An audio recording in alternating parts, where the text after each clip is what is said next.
Today's meditation is focused around forgiveness, specifically forgiveness of someone who hasn't necessarily apologized or acknowledged any wrongdoing on their part.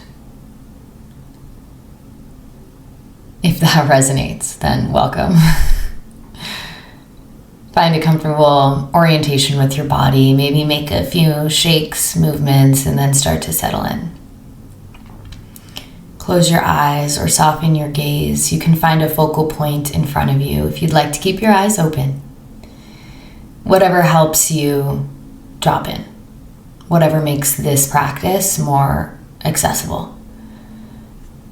Bring the awareness first to the physical body. And then a little bit deeper to the emotional body. So notice any physical sensations, perhaps the physical sensations of breathing in and out. And allow that awareness to get a little bit deeper into your heart space. You might feel feelings of anger, frustration, confusion. And instead of running away from those feelings or ignoring them or distracting yourself from them, I invite you today to walk towards them. Staying connected to your breath, call in the energy of whatever comes up. When you think of this specific person or this specific situation that you have grappled with over and over and over again. You've tried to understand it from every angle.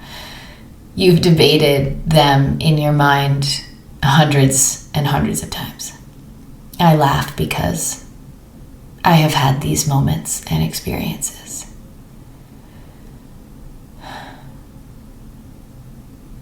So take a moment to really feel your feelings about this person, situation, moment in time.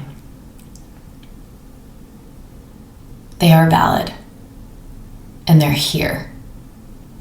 If you want to squeeze your fist or even scream, depending on where you are, please do it. Anything to get that energy out. You can shake, you can stomp your feet, allowing that energy to live and exist in your body right now. I like to think of it as like a little tantrum. Even as with adults, we need to feel our feelings. So take a second, get it out. Punch a pillow, stomp your feet, squeeze your fists, scream. And then soften and settle. Come back to your breath. Notice the inhale, chest expands, and the exhale, belly contracts.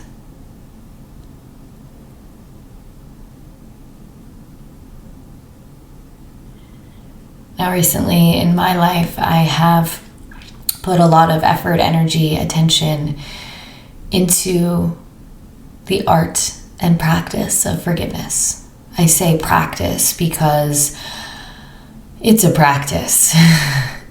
You can forgive and then you have to forgive again, and then it rubs up against something again, and then you forgive again, and then one day something will happen and it won't trigger you. It won't rattle you. It won't tip you over. And on that day, oh my gosh, I get chills because it feels light and free. But in order to get there, it's important to feel the frustration, to feel the sadness, the anger, the disappointment in someone not being who you either want them to be or know they can be. Letting go of this ideal how it could be, how they should be. And just for a moment, allow yourself to sit with how it is, how they are.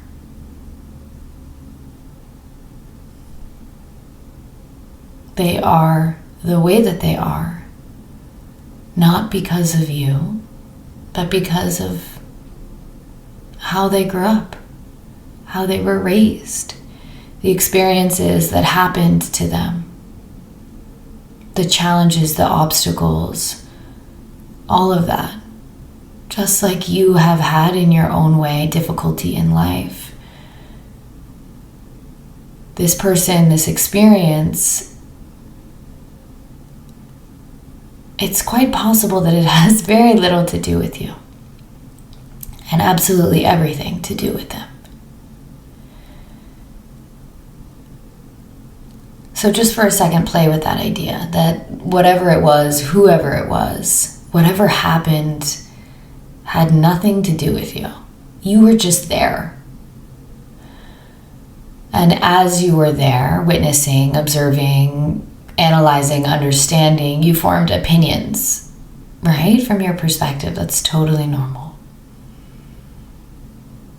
And perhaps you even wanted to imprint some level of control. Who doesn't want to control the situation, right? But the only thing we can control is ourselves. It's ourselves, it's our environment, it's our experience, it's our perspective. I was in yoga this morning and one of the students was breathing very, very heavily the whole class. And I found myself getting very upset. And I'm laughing because now it's funny. But in the moment, I was like, can he just please breathe normally? And then I saw myself almost from a bird's eye view and remembered that he's having his experience. And I'm having my experience. And I'm allowing his experience to impact, influence, and essentially disrupt my experience. So I am not in my power. Now, this is a tiny little example, but whether with a friend or family member, a partner, someone you just met, when you allow their actions to impact you in a way that is so disruptive, you are not in your power. You are essentially being controlled. So in wanting to control how someone is, right? They're not doing it right. They're not responding right. They're not acting in a way that I think they should. In wanting that control and allowing ourselves to get off balance and to get upset, we are actually being controlled. Now, conceptually, that might make sense. Emotionally, that might feel like, well, I don't care. One of my teachers once told me that forgiveness is for you. Forgiveness isn't a pass. You're not letting the other person slide. Forgiveness is for you. Forgiveness is for your well-being, your sanity, your sense of wellness and ease in the world. Forgiveness is not for them. You're not doing them any favors. You're doing yourself a favor. But if you continue to hold on to the anger, the sadness, frustration, confusion that they or that situation caused or created or is bringing into your life, then you're not doing yourself any favors. You see, forgiveness doesn't mean that everything goes back to normal. Everything goes back to the way it was. What's so beautiful and what I even learned recently is that forgiveness, when you can consciously forgive someone, let it go, accept it, acknowledge it, There's so much wisdom that comes from that act and that practice.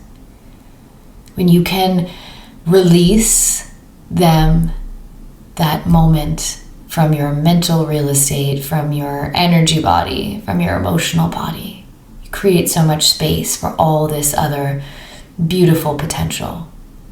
But if you continue to hold on, it only hurts you.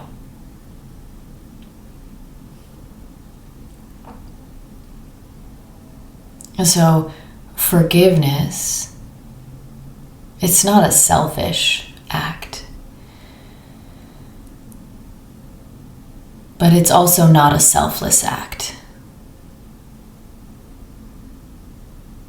Creating a level of awareness around this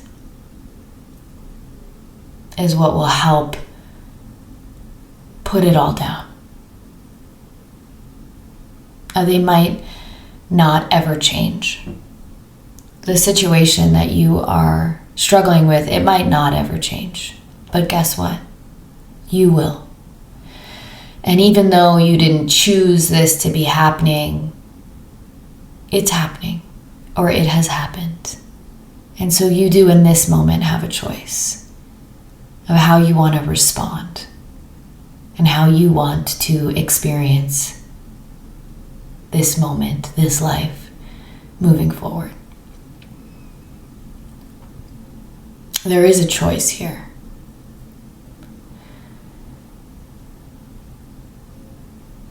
It's a choice of compassion or pain. Bring one hand to your heart, the other hand on top. Stay with me for one last little moment. More than anything, you deserve to be free of this weight. You are worthy of a beautiful, bountiful, graceful life. Learn from these moments and then let them go. Learn from these people and then let them go. Our greatest teachers in life will be the teachers that we resist and protest and refuse. So it might not feel like it in this moment, but this person, this moment, this experience that you are reflecting on and sitting with can change you, can shape you for the better. Because we can't spend our lives avoiding certain places, people, or situations. I mean, we could, but that doesn't sound like a full life to me. Instead, what feels right and good and true is to learn how to be more aware of who we are and what we need, to be able to speak those boundaries, to trust ourselves, and to remember that everyone is going through a million different things all at once. Some of them hide it better than others. You don't need to carry what someone else is going through. You get to carry what you're going through. What everyone else is going through, you don't have to carry that. Visualize in your mind's eye, putting that down. And as you put it down, you stand back up and you're a little taller. Your shoulders are down your back and life feels lighter, more free. That's my wish for you. Forgive them so you can be free. And do this over and over and over again until one day you realize it's not holding you down anymore.